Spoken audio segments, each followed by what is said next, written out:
Welcome to the final day of the Aspen Security Forum. Thank you all very much for being here. Another glorious day in Aspen. I'm not going to formally introduce this session, but I wanted to take the podium to make a special note of recognition.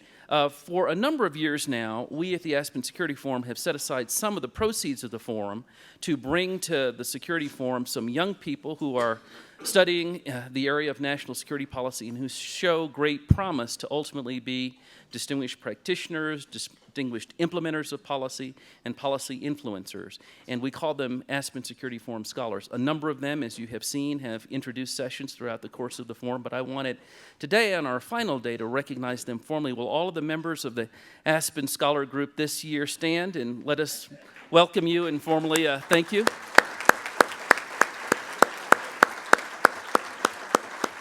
So they will be on the stage in just a few short years. So with that, I'll turn it over to Bob Griffin to formally introduce this session.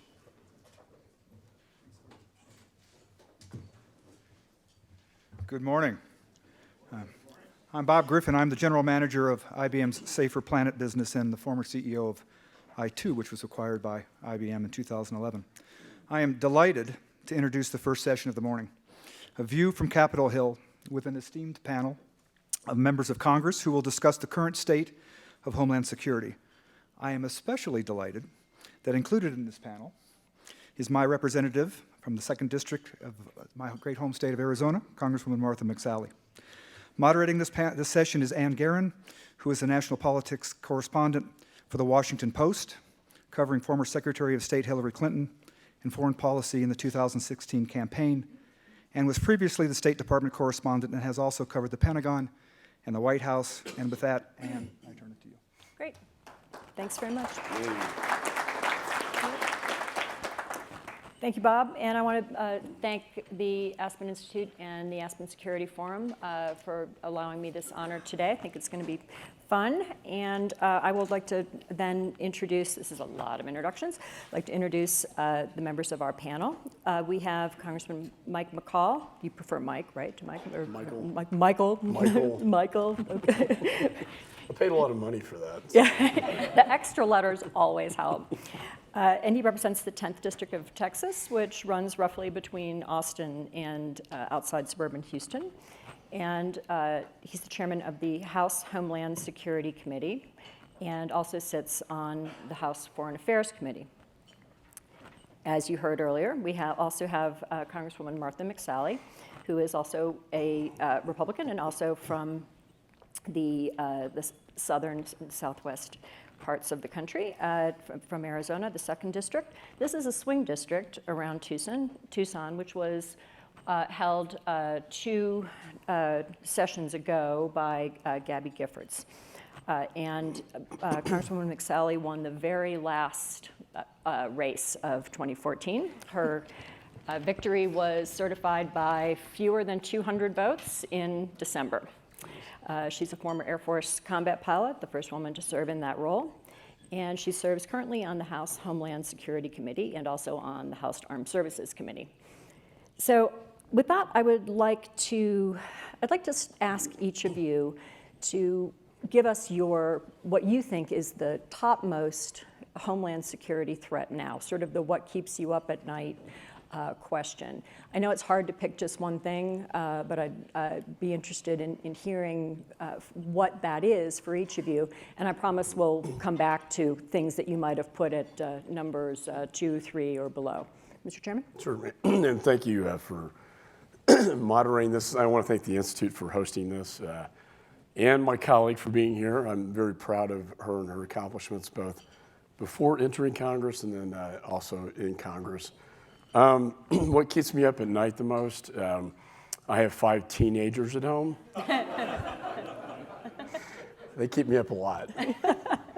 Beyond that Homeland Security threat that I have personal experience in, I think you can talk a lot about cyber, which I think from a consequential damage standpoint can cause far greater damage or potentially enriched uranium out of Iran. There are a lot of threat scenarios and vectors, but I think in the more immediate is the ISIS threat because they have expanded so broadly, metastasized throughout northern Africa and the Middle East. They are infiltrating the United States, as Director Comey, I think, told y'all. I mean, we've arrested over 60 ISIS followers over the last year in the United States. A lot of people don't know that. That's more than one per week that we're stopping. We had a 4th of July plot that we stopped. We then had Chattanooga happen. We have active investigations, ISIS investigations, in all 50 states. Now, the old paradigm of bin Laden was caves and couriers, and that was the way they communicated. And it was long-term plotting with grand, spectacular plots. Now, it's a totally different game. Terrorism has gone viral. It's over the internet in a very strong way. We have 200,000 ISIS tweets per day that we have to get a handle over, coming into the United States to followers in the United States by what I call the ISIS cyber commanders in Syria, to activate people in the United States to kill, for lack of a better term. Attack military installations, kill police officers, just do whatever you can. These are not long thought out things. And it also preys on a different type of target, a different type of victim, I should say, that maybe has mental illnesses or drug problems, but someone who can radicalize and is prey to radicalization. So why is this important? Because there are thousands of these directives per day sent into the United States to activate these followers. As Director Comey talked about, and I've been talking a lot on national TV extensively, is the ability for them to communicate in darkness now.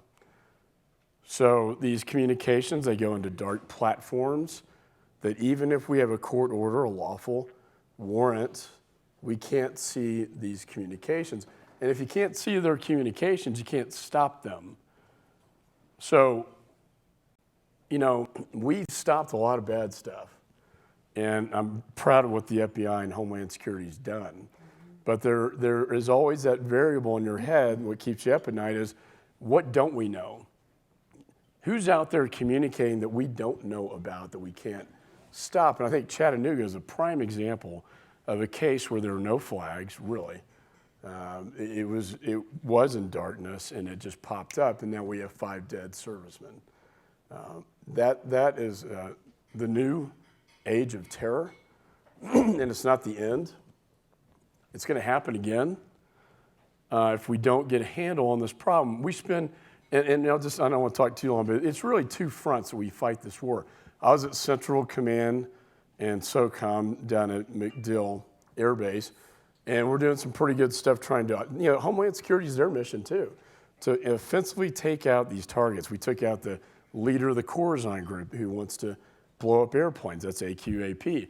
We've taken out the CFO of ISIS. And we're having some, success, but we got to take it offensively to them so they can't hit us here. But the fact is, you don't even have to go over to Syria and Iraq if you can be radicalized over the internet and wake up one day and just kill people randomly. And when it starts happening in people's neighborhoods and they don't know where it's going to happen next, that is true terror.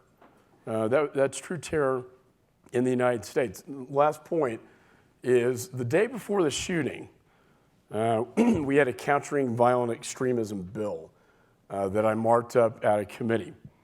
We had some opposition, quite honestly, not to point fingers, but we got that resolved because I think everyone on the committee realized how important it was. And my point was, we don't have time to wait. We've got to pass this bill to make countering violent extremism in the United States a priority and a focus, and it's not right now. And this bill will help do that. And they want to do a study and this and that, and let's, put the brakes on this. And my point was, we don't have time because people are going to die. And then the very next day, we saw Chattanooga. So we got to move forward with this kind of thinking, counter messaging, counter narratives, also our offensive military capabilities. And I think everyone, I've been following this, believe it or not, and it seems to me almost every panelist has said that right now, in the short term, that ISIS is the immediate threat. Congresswoman? Yeah, I do agree that the Islamist extremism, the violent extremism that is being driven by ISIS is certainly our most immediate threat, certainly high probability. As the chairman said, very difficult to track and identify all the individuals that might be becoming radicalized just sitting in their own homes, in their own basements or bedrooms, given the sophisticated social media campaign that we're seeing out of this new metastasized extremist group. Al-Qaeda was very much a top-down command and control, unity of command, to use some military terms, whereas ISIS is more unity of effort. Just inspire everybody to commit murders and to commit crimes in their own communities, inspire foreign fighters to flow over to Iraq and Syria, to get trained up for that fight or to stay there and flow back out. So that's an additional challenge that we're having with the foreign fighter flow. Over 20,000 individuals that we know of have flown over there and traveled into the combat zone. As an interesting side note, maybe we'll get to it later, there's a lot of young women that are traveling over to join ISIS. And while we've seen up to 30% of the men have been able to flow out freely, we only have examples of 2 of the women being able to flow out. So there's a very different dynamic going on with the women that are being brought into sexual slavery, quite frankly, when they're over there to join that fight. So there's a different element that we need to address for the recruitment of women versus men for this fight. And this is a very difficult challenge for all the reasons that the chairman mentioned. And we can talk more about the details of that. I do believe also, as we're countering this, we need to be fighting an away game more than a home game to the best capabilities that we have.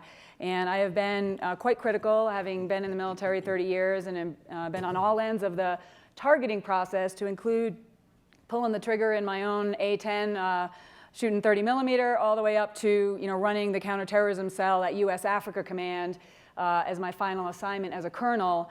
That we are not using the military arm of our national power in a way to actually put ISIS on its heels, to defeat, destroy it, provide the space for some other political solutions. But right now we are using air power in a very ineffective way.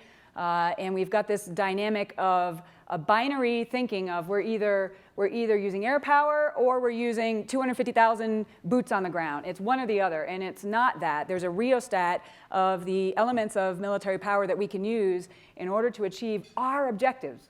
And I think we're stuck. We're always fighting the last war in our mindset. This is generally the way, the way we are. And so I think we're stuck in this counterinsurgency mindset. And we're saying, well, we're looking for that partner on the ground, and we're hoping that we've got enough Iraqis that we're going to train up for the Sunni militias to be able to take back Ramadi, and we're hoping that happens. Well, hope is not a strategy. And we have, I think, got to step a little bit back from our counterinsurgency mindset and think about, while Iraq has their own national interests and the region have their own national interests or regional interests addressing the ISIS threat, America has our own vital national interests over there to see this organization put on its heels and defeated. And we have got to use our military power in a way to create that space to provide a political solution, but we're not using it, and it's helping with the recruitment. Because right now it looks like ISIS is taking on America and they're winning. They're taking on America air power and they're winning, and that just adds to those that are getting fired up to come over and join the fight, the romantic element of it. And so I really think we have to take a hard look at our military strategy, and I've been very critical of the way we're using air power, and I can talk more detailed about that later if you'd like. In addition to the ISIS threat, I think what keeps me up at night is also one of these non-state actors or terrorist organizations getting their hands on a weapons of mass destruction or some piece of it, whether it's a chemical, biological, the control of potential nuclear materials from other nations that have those capabilities, whether that be Pakistan or Iran or others.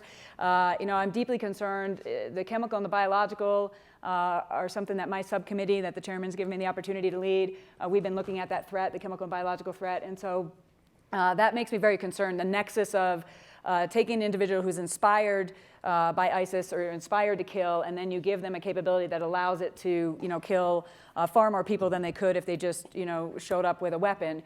So that's, I think, a serious threat. I think also our cyber threat, we can talk a little bit more about that, is significant. And my last point will be my concern that the military right now, we're in a place with sequestration that we are hollowing out the force, and I'm deeply concerned that we're not going to have the capability to deal with the threats that are emanating from around the world. And so if we're not able to do that at an away game, then it does become a Homeland Security threat as well.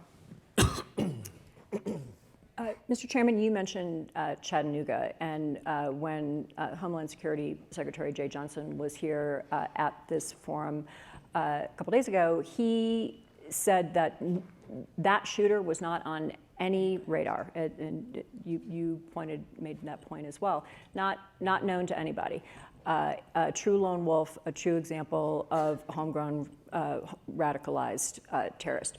Do you lay that at the feet of the Homeland Security Department or U.S. law enforcement, or is there really anything that any agency of the U.S. government could have done in that case, and what should be done differently in the future? Well, the investigation's ongoing, so we'll find out more information as that proceeds. I know the uncle in Jordan has been detained and is being questioned. 2020's hindsight. I was very critical of the way the Boston case was handled. In this one, again, when I get briefed, we talk about, okay, how many foreign fighters do we have Americans going over? About 250. How many have come back? Well, we got about 50 in the United States that we're monitoring. What are we doing to them? It's the oversight role that I play. By the same token, these guys in Syria over the internet, how many followers do they have in the United States? Have we narrowed down the universe? Do we feel like we have a handle on everyone that's being, directed in the United States? And to the best of their ability, and they're doing a heck of a job. And to their credit, they're doing a great job. It's just you can't stop all this. The chatter is so high, and the volume is so loud on this stuff that when I ask that question, they'll respond, "Yes, Mr. Chairman, these are the numbers and these are the numbers." But at the end of the day, we don't know what we don't know. Mm-hmm. And there may be more foreign fighters in the United States that we may not know about because we don't have good human intelligence on the ground in Syria. We can't, predict every sort of radicalized individual in the United States when it can happen so fast and in a basement. We used to disrupt Al-Qaeda cells, like we still do. The Khorasan group's a good example, but they're there long term, and you can bust the cell. But when this stuff pops up overnight in a basement somewhere, and they come out and with an AK-47, as in the Chattanooga case, that's a very difficult challenge to the counterterrorism community to stop this kind of thing. It takes good intelligence, but it also takes, the Times Square bomber was basically notified by a street vendor, right? So it's not always going to be the FBI or a local police officer. I think the American people need to be vigilant. I think our Countering Violent Extremism bill will go a long ways, particularly in reaching out to the Muslim community. Tamerlan Tsarnaev was kicked out of his mosque for being too radical, but we didn't know that, And if we have better coordination, with the communities out there, when the radicalization flags start to pop up, to be able to identify that, and it may not be the FBI or the local police who are going to see that. It may be the friends of the Chattanooga shooter that say, man, he came back from Jordan, he got a little kind of radicalized over there, a phone call to notify authorities that we may have a problem here, and then deal with that situation and get them off the radicalization highway, get them on that off-ramp. But this is, again, billions of dollars trying to stop this overseas, which I applaud, but we were putting almost zero into prevention into the United States to stop this kind of threat. So what is the opposition to that bill? Who's saying it's a bad idea or we don't have enough money for it? It was a bit hard to follow, other than let's not just focus on Islamist extremism. In my bill, we just refer to countering violent extremism in all of its forms. Risk-based. But there's a bit in risk-based, and you talk to Jay Johnson, he'll tell you, but the majority of the threats are Islamist-based. So we had an interesting debate over who's more of a threat, the radical Islamist or the white supremacist. And my view was all forms of extremism. It was a silly debate in a dangerous time where we didn't need to. I mean, the good news is, as we actually governed and got something done, which is rare up in Washington these days, to say the least. And so we got this bill passed unanimously out of the committee at the end of the day, and that was a positive. 7 hours later. It was very, very painful. How do you grade the, I'll ask you, Congresswoman, first, how do you grade the administration on its attention to this aspect of counterterrorism, homegrown violent extremism? It's been too slow. Again, the individuals, the FBI, the others that come brief us that are doing the best that they can based on the information that they have. As the chairman said, they are doing a tremendous job given the challenges that we have in the environment, the challenges we have even being able to follow into these dark spaces and encryption. But in general, they're moving at the speed of bureaucracy, while ISIS is moving at the speed of broadband, and we both said that before. So, it's been over a year since ISIS has declared themselves a state, and sort of the phenomena has been known to the public. Although those who've been studying it have seen it coming for several years prior to that. And what we have, when you add together the number of individuals in Department of Homeland Security and DOJ and the Counterterrorism Center that are just focused on countering the violent extremism, originally we were told the number of people adds up to a whopping number of 16. We've now been updated that they think it's as many as possibly 24, so you guys can sleep well at night. It's 24 people.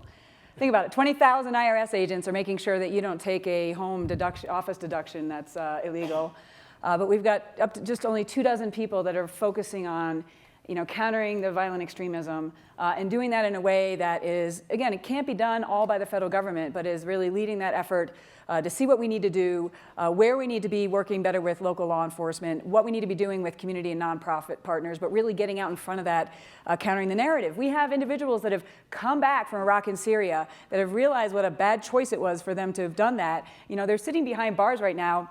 We need to be getting those guys on tape. I mean, we've done it a little bit, but we need to be more of that, and then getting that out in social media. Getting out what's happening to women when they're going over there, and counter that narrative on social media so people start to realize, like, whoa, this isn't what I thought it was. And it's just, we don't have enough manpower or effort going behind it in the homeland. And it's just been really too slow to respond or react. But I do believe this is everybody's problem, all right? We've got 300+ million people in America, and as the chairman said, I mean, the people are gonna maybe first notice that somebody's becoming radicalized as somebody who's a Facebook friend of somebody else.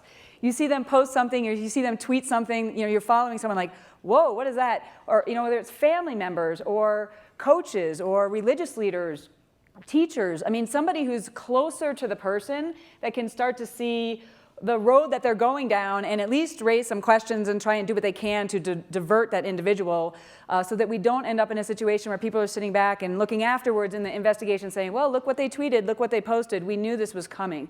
So it's, we say in the Air Force, we say every airman is a sensor. DHS has this, if you see something, say something. But it's all of our responsibilities to have our vigilance, to be on alert and to be identifying whether we think somebody's being radicalized. And then at the community level, working with local officials, and then as appropriate, addressing that to the federal officials from the bottom up as well. Yeah.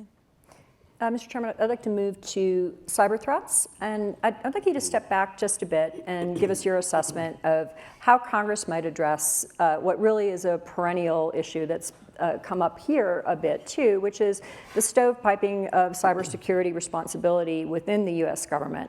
And then if you might also talk just a bit about the larger consideration of how much the government really can do to police this space when so much of the landscape really belongs to the private sector or comes from outside U.S. jurisdiction from other countries. Yeah, this threat is it's enormous, and Undersecretary Suzanne Spalding's here in the audience. She and I have worked a great deal on the role of DHS in this cyberspace. We have great offensive capabilities for the NSA people in the room. You know what I'm talking about. Incredible, right? But that turned against us could be devastating. And then the nation state sponsors are getting more bold. We see the Russians, a lot of organized criminal activity, Target, Home Depot, credit card stuff, yet the Sony attack from North Korea, very destructive, to shut them down. And now most recently, I believe coming out straight out of China, same source that did Anthem and Blue Cross, doing one of the most, they call it big data theft, stealing the security clearances of every federal employee or anybody who's ever applied since 1985. That's going to include us, too. So China's got our security clearances. I'm not staying up at night over that, but it doesn't feel good. And a lot of federal employees feel the same way. How could we have stopped that? That was more of an inside job that would be very difficult, I think. But the best way that we can stop these attacks, I mean, offensively, we have great capability. We can get into, the international, I'm on foreign affairs, about what constitutes an act of cyber warfare, what's a proportionate response, what should be the response of the United States to these attacks when digital bombs are dropped. But the best way we can defend the nation is to share the malicious codes, really the keys. By sharing the threat information, which is not being done now, I think we can better protect the federal government and the private sector. Well, how does this work? Well, maybe some would say that NSA should be the one. The problem with NSA post-known political reality as such. It also presents problems of international businessmen. It's also can spy. FBI can prosecute. DHS is truly, and in my bill, which passed, by the way, with 355 votes, very overwhelmingly, because they have the privacy protections in place there. We said for cybersecurity purposes only, so it can only be shared for cybersecurity purposes, not for any other reason, not to prosecute or spy on you. If we can share through the civilian portal, we call it, not military, civilian portal to the private sector, through the lead agency, that is DHS, to the private sector, with these codes, they can better protect themselves because then they have the key to lock that door so the penetration can't happen. Mm-hmm. By the same token, the private sector owns about 80% of the threat information, but we can't get that currently. How do we galvanize what we call the safe harbor? How do we incentivize and make this a better place to go to? Liability protection. And that's the central key in my bill is providing liability protection when the government shares with the private sector shares with the government. They can't be sued because they're sharing malicious codes. And right now, the general counsel of J.P. Morgan will say you can't share with Chase Manhattan because you're exposing a vulnerability and you could get sued for this. What we do is not only the liability protection government to private and vice versa, but private to private sharing. This, in my view, will greatly enhance our defensive capability and posture if we can allow the private sector to share amongst itself with liability protections. Let's be honest.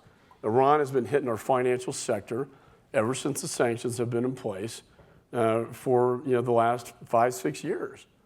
And they're not attacks to steal, or they're attacks to bring things down. I mean, there's a criminal stuff. There's the espionage that China's really good at doing. And then we get these attacks that are solely to bring things down, like Iran's attacks, like North Korea's attacks, and like what the cyber jihadists are doing. I know Comey talked about this a little bit. And they're becoming more sophisticated, too. It's just a matter of time. The genie's out of the bottle. How more sophisticated can they get before we're going to start to see power grids going down, water, energy, FAA, you name it. Anything tied to the internet's vulnerable to a cyber security attack. It's a matter of time. It's happening now. It used to be a thing in the future. People thought, didn't understand what I was talking about 10 years ago in this stuff. But they kind of understand now when their credit card is compromised or they see things being shut down. So this bill, I wish Ron Johnson were here because I would direct the question to him. Well, when are you going to pass this bill? Right. He's not here to defend himself, but can you?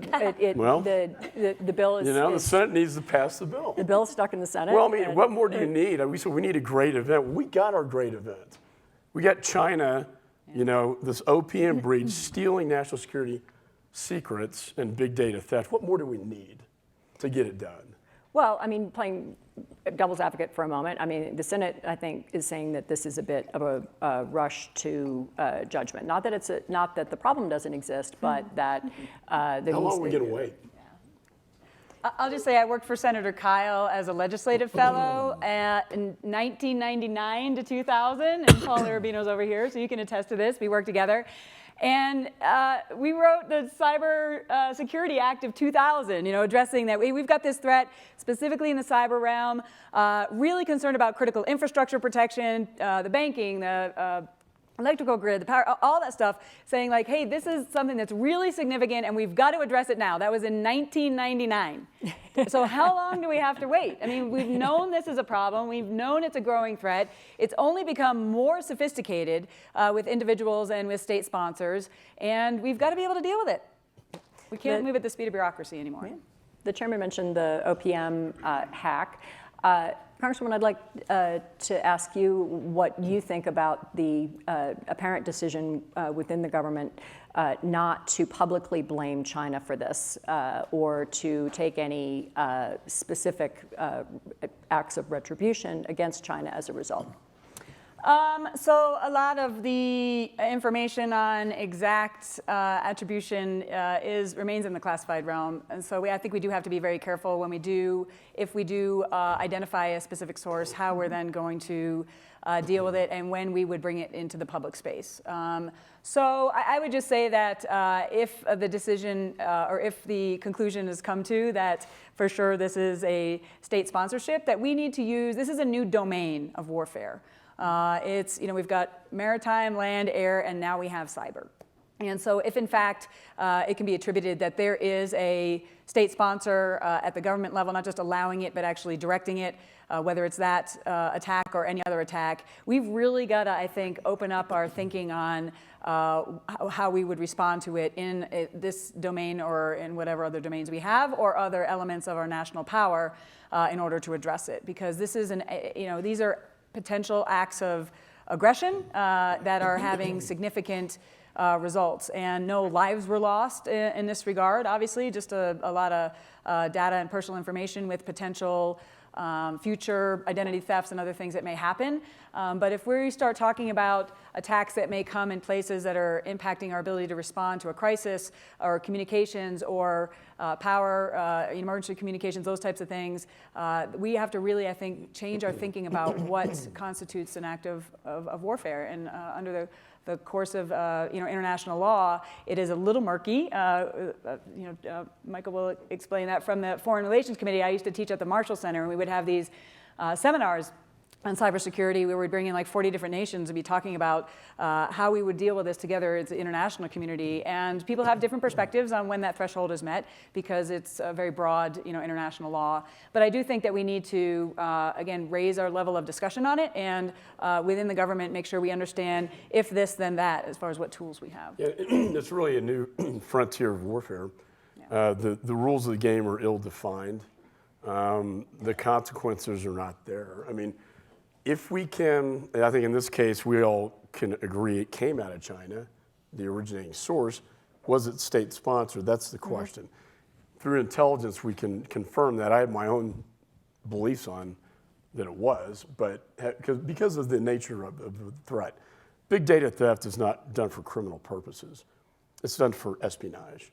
So on that scale. Right. Precisely. I mean, some of the information stolen would be very As we saw with the Anthem and Blue Cross, that was not manipulated for criminal purposes. It was done for big data theft to exploit data for espionage. That, to me, indicates, and I'm not confirming that it was China, a state sponsor, but it indicates to me that the hallmarks are there, that it probably was. And so, what are the international responsibilities? What are the treaties? Does NATO apply? If a NATO nation is attacked by a cyber warfare attack, it has to be a nation-state attack, cyber warfare, then what's a proportionate response? And does the NATO principle apply to that? I would argue if there are no consequences, just going back to my kids, they're going to reign with impunity. If you don't tell them this is wrong and stop it, or there are going to be consequences to your actions, what's going to stop them? And that's overall threat picture I see with the the world right now. I think they see weakness, and weakness invites aggression. Going back to Churchill. Can you identify And the Hitler. days that who sees weakness and Mr. Putin in Russia, he smells it big time. You know, my wife tried Soviet submarines. I thought it was kind of cool to date somebody that did that, and I married her. But yeah, the subs left the coast of the United States after the Cold War. Guess what? They're back. Putin is annexing Crimea. He's trying to annex all Russian-speaking peoples, which would include Ukraine and the Baltic states.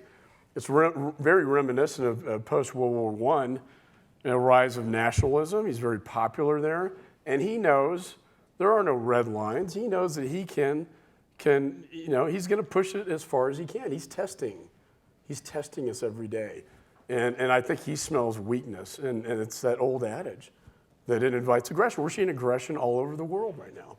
That's a little different, though, than the question of where the cyber intrusions are coming in, for what purpose.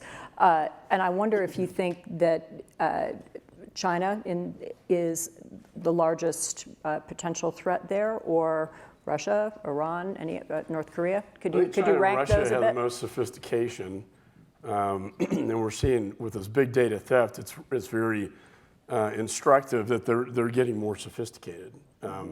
We have the best capability. The Israelis have very good cyber capabilities. Met Netanyahu 2 months ago in Jerusalem, and he's very visionary on cyber because he knows that's what's going to protect him in a bad, neighborhood. But Iran, their capability in the cyberspace is growing every day. And if it's to steal or espionage, that's one thing that's really bad. But when the intent is to shut things down, those countries, that's a threat that really keeps me up, to use that phrase again, because they're just hitting to do denial of service attacks or to crash servers, or just the Sony attack was very, very destructive. And it's out there. One last question on cyber. Are you satisfied that the New York Stock Exchange incident from a couple weeks ago was actually a glitch, or do you think there may have been a malicious intent? From all the briefings I have, it was a glitch. But it illustrates the vulnerability. I mean, the idea, they brought down the World Trade Center thinking that was the symbol of economic power. Really, the New York Stock Exchange is. So through a cyber attack, and I had a cyber discussion with them a couple months ago on this very issue. But a cyber attack that crashes the stock exchange, imagine the financial chaos and economic damage that could do. I want to talk about border security quickly and then leave some time for questions. Congresswoman, your district includes about 80 miles of border with Mexico, I think, and you've been very active on border issues in your short time in Congress. But the last pitched battle over comprehensive immigration reform predated you. You escaped that one. What is your view of whether comprehensive immigration reform is possible or desirable? And how do you answer criticism from Democrats and immigration activists that Republicans are trying to hold off on comprehensive immigration reform by sponsoring piecemeal border security legislation? Well, I'm just going to give you my perspective. I can't speak for everybody else in the conference, but living on the border and living in a community that is also a high Hispanic population, we've got a very diverse perspective and view on this. On the one hand, related to the border security, we do have transnational criminal organizations that are trafficking weapons and drugs, money and people. These guys are bad actors, and they, regardless of the efforts that have been made and the dynamics that we've seen change over the years, those criminals are still trafficking in and out of my community and across my rancher's property, putting people's lives at risk. And so it is a public safety issue, and I try to compartmentalize that from the separate issue of immigration reform, because it's a public safety issue, it's a potential national security issue, and we need to do all we can to make sure that we have operational control and really as near perfect situational awareness on the border so that we can respond and react very quickly, get that intelligence using intelligence-driven operations to identify the activity well south of the border, to be able to monitor it and track it, and then use the manpower that we have, rapid reaction, using the technology, the air assets, foot patrols, horse patrols, to be able to intercept it as close as possible to the border because of the public safety threat. I mean, we had a rancher murdered in my community a few years past, and so this is a very real threat as families are not feeling safe in their own homes. And so we've got to address that. Similarly, when we look at the immigration issue, I'm always going to look at, and it's part of my military training, I think, what's the root cause? Like, how do we get to where we are?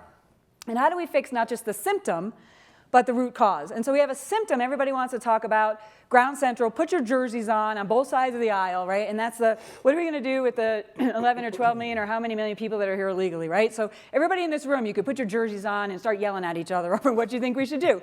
That's a ground central issue that gets very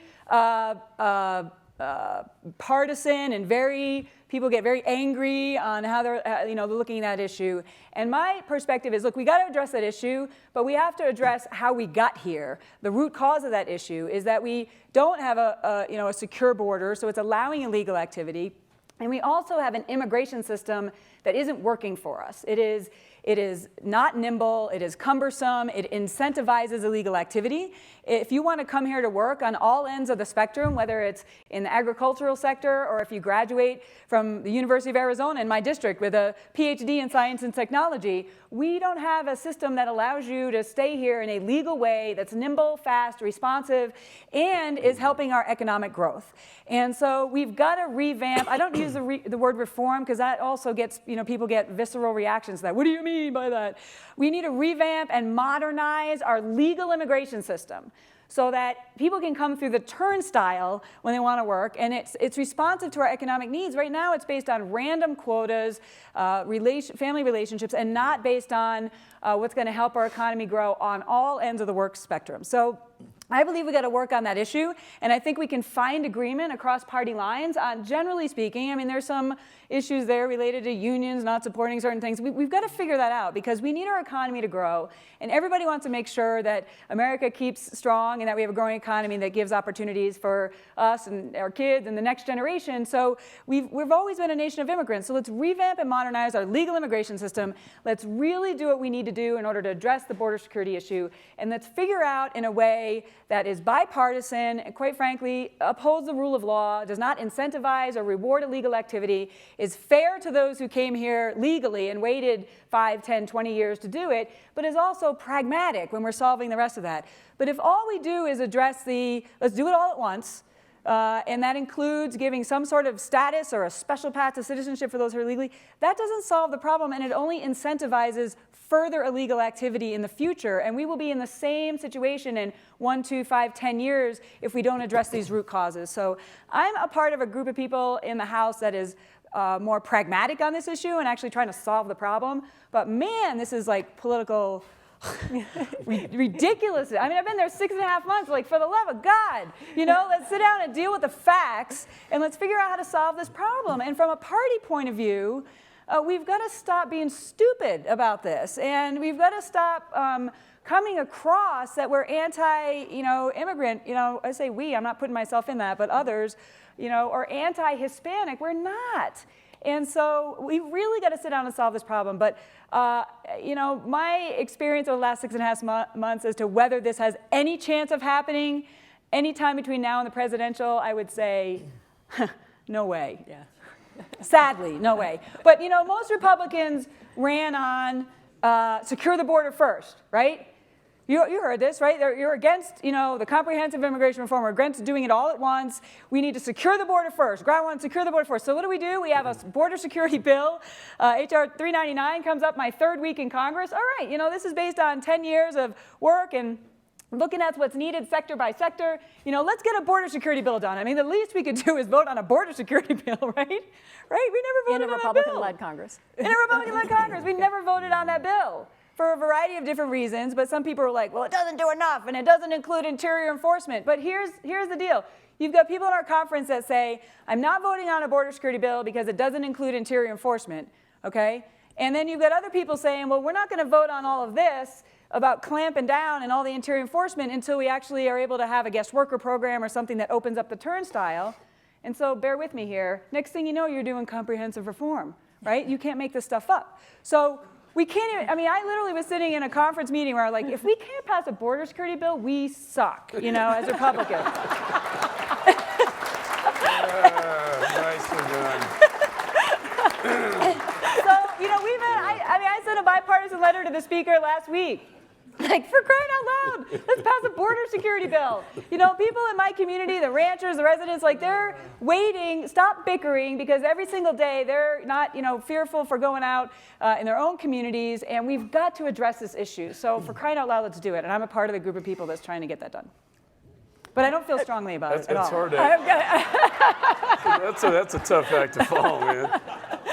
I love, you know, Martha's passion on this issue. I'm meeting with the majority leader next week, and I will take to him your message. If we can't pass border security, we suck. I think you know, it's very frustrating.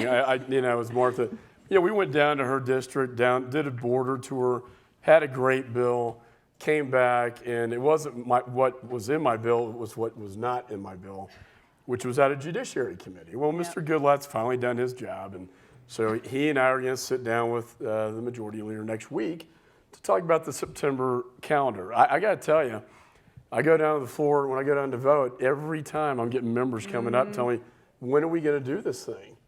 And they feel it back home, but it's mired in a political sort of labyrinth of toxicity because, well, it's the first step to amnesty then, or, you know, the A word pops up when it has nothing to do with that. It's all about security. It's all about security. And what the bill essentially does, I think fundamentally the best thing the bill does is, and I talked to Chief Fishers out there somewhere, we talked about this, we all agree. We need 100% visibility from the sky to see the border. You know, Martha was over in Afghanistan. You see, what was their border security? You know what it was? Aerostats to see the border. We have transferred a lot of these DoD assets now to the southwest border to see it. So if you can't see where the threat's coming in, how can you stop it? It's as simple as that. So we, through aviation assets and technology and a whole host of things that are out there that could assist in this effort, we authorize and then we fund those additional assets to put down on the ground. Then you need the ability to respond to it. The National Guard's a big issue. We need to reimburse them as well. And there are things, if I got to break this bill up into pieces and do it in pieces, and so be it. But as chairman of this committee, I'm not going to go home at the end of this Congress and say we didn't do anything on border security. And there's a groundswell out there, people wanting to get done for a variety of reasons. You know, Chapo Guzman, my God, you know, look what the drug cartel, the threat to her ranchers every day, the threat on my border all the time. What's coming in? If we only catch less than half, then who else is coming in? It's going back to the ISIS principle. You don't know what you don't know.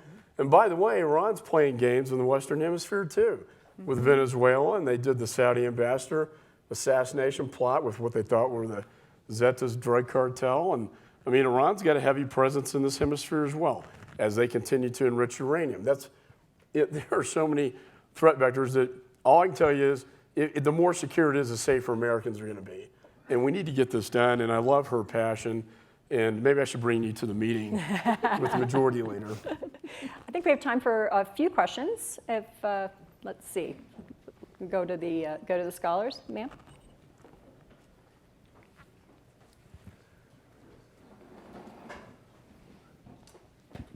Hi, I'm Phoebe Randall. I'm one of the scholars. Thank you, Clark, for the kind introduction. I'm a PhD candidate at Tufts, and I'm studying actually gender in terrorist groups. So I was really interested in Congresswoman McSally's discussion about the women in ISIS. I was hoping you could talk a bit more about what we know, what happens to the women there, and why they can't leave, and the men can. So I'm really trying to shine a light on that and to make sure that whatever we do to address countering violent extremism and address radicalization, we make sure that we are tailoring our messages, because the message, what we're seeing out of the ISIS leadership and those that are trying to recruit individuals, they're doing a different message to the girls than they are to the boys.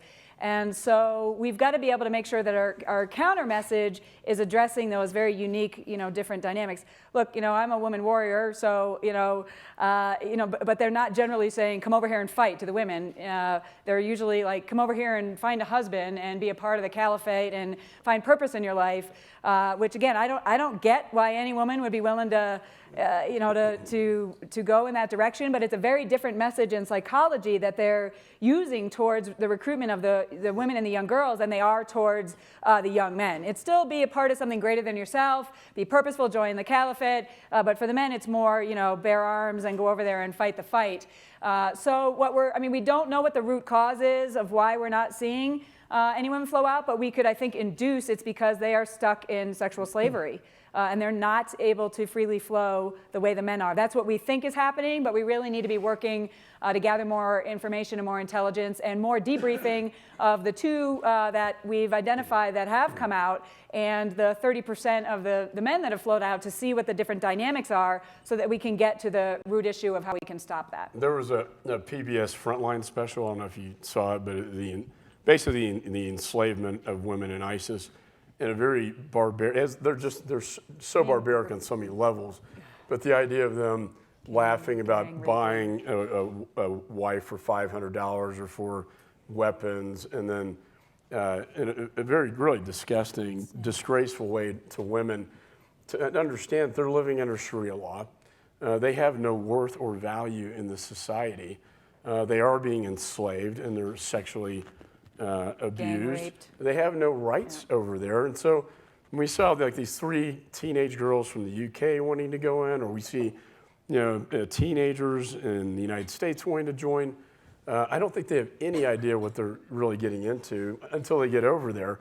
Going back to the counter narrative, we have, there's a guy, Maldonado, in prison right now. They took his wife and 3 kids and basically sold him off into slavery and threw him on the front line where he couldn't even speak the same language, and he almost got blown up. And so this story needs to get out there more. I think DOD's got some good capabilities to do this, but the State Department needs to get this counter-narrative message out.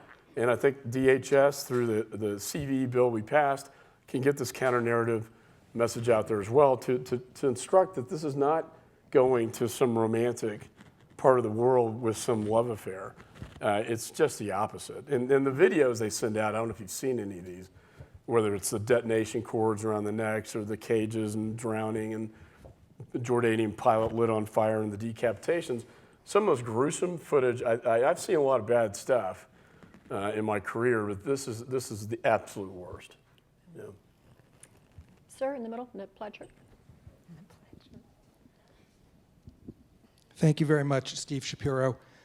Chairman McCaul, I work with Ben's, and I want to thank you for your support of our work and the recommendations that we've gotten out there. We've worked together on it. My question is for Congressman McSally. I was intrigued by your comment that we need to look to the root cause. That, of course, is insightful and really the right way to address it.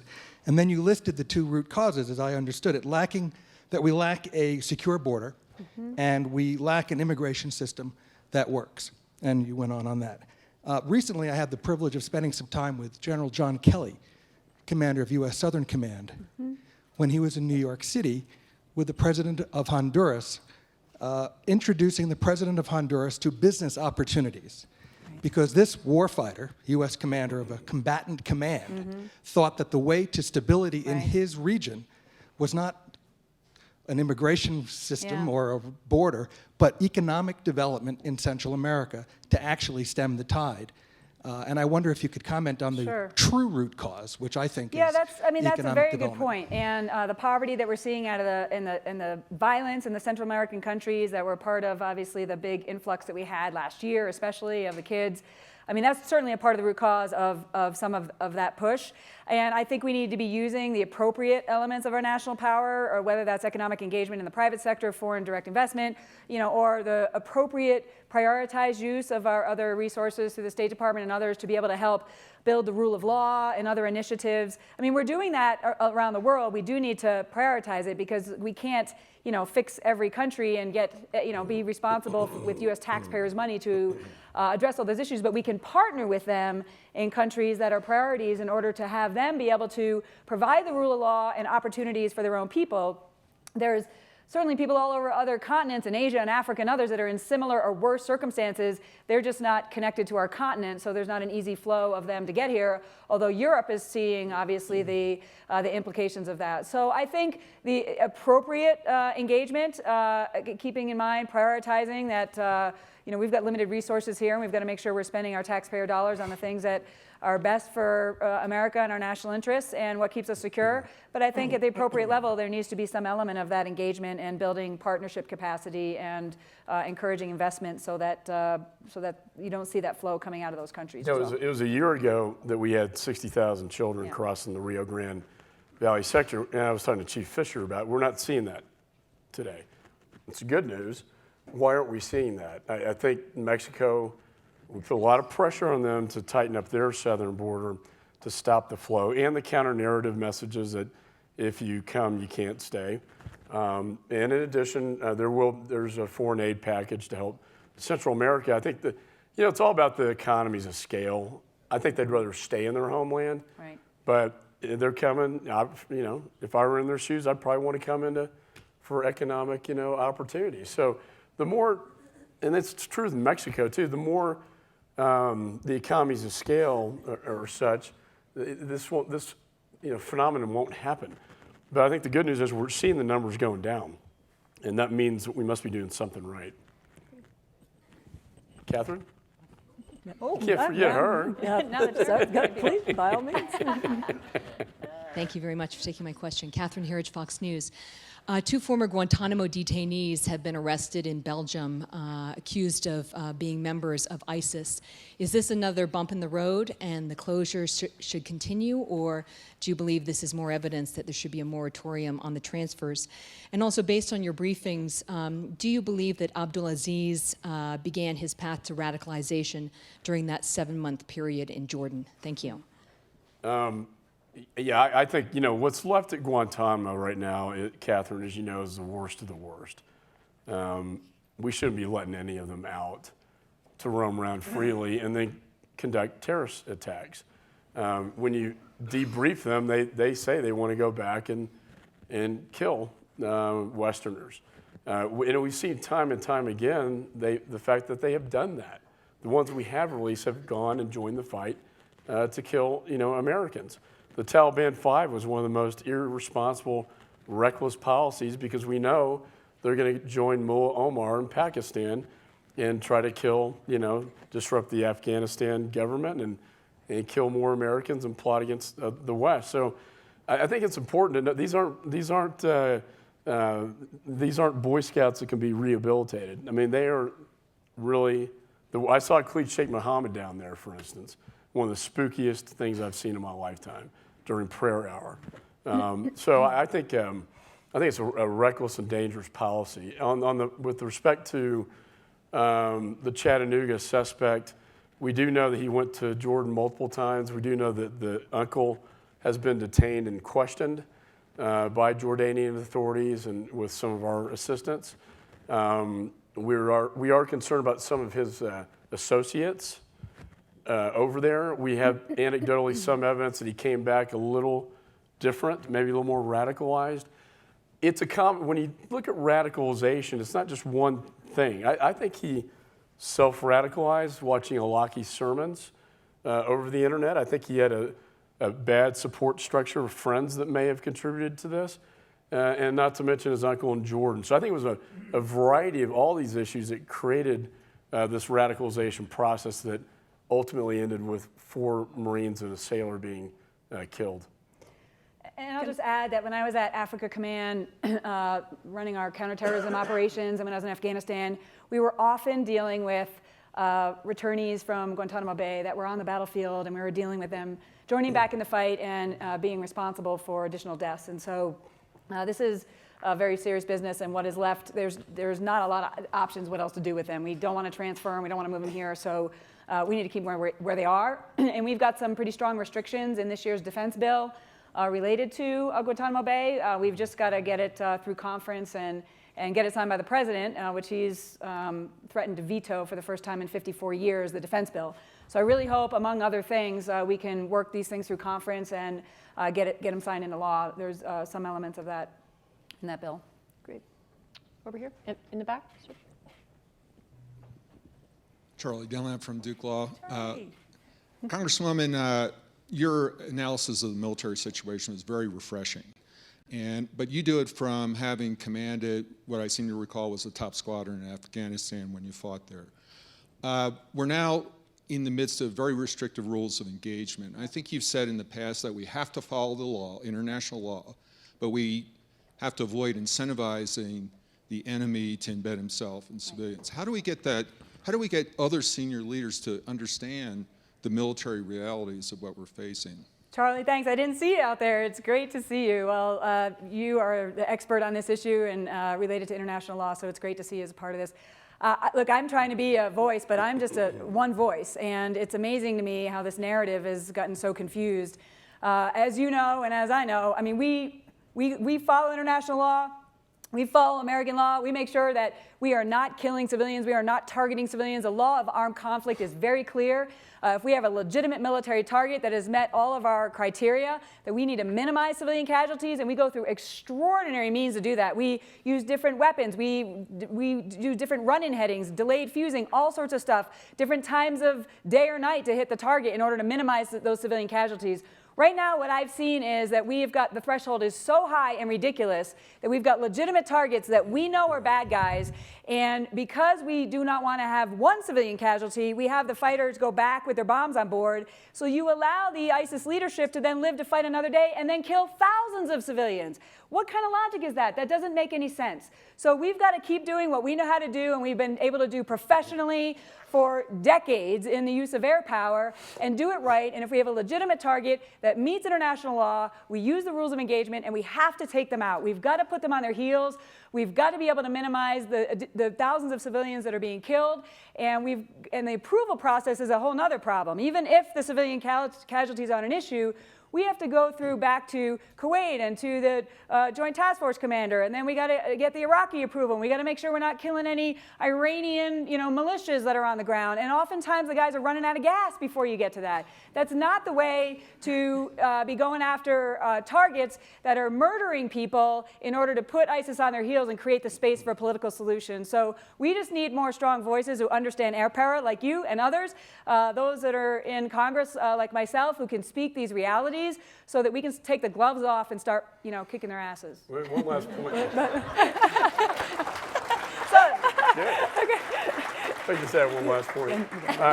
Martha and I had dinner with a bunch of Air Force generals, and they all said the same thing. Why aren't we using our air power and kicking ass? And so I brought this up with CENTCOM, these rules of engagement. It's obviously come from the commander-in-chief. I think it's very damaging. When I talked to the Jordanian ambassador, she said, 75% of my sorties return without having delivered their payload, without having fired a shot. And that's because of the rules of engagement. So why are we not winning this war against ISIS? Because it's all about containment, not defeating and destroying. We're tying the hands behind these generals' backs currently. Now, it's going to take a ground force as well. We don't have time to get into all that. We have some interesting ideas how to put that ground force together with the Sunni Arab nations that need to step up to the plate and clean up their own backyard. But I do think changing these rules of engagements would really go a long ways. And we have to leave it there. Thanks very much. Thank you. Thank you.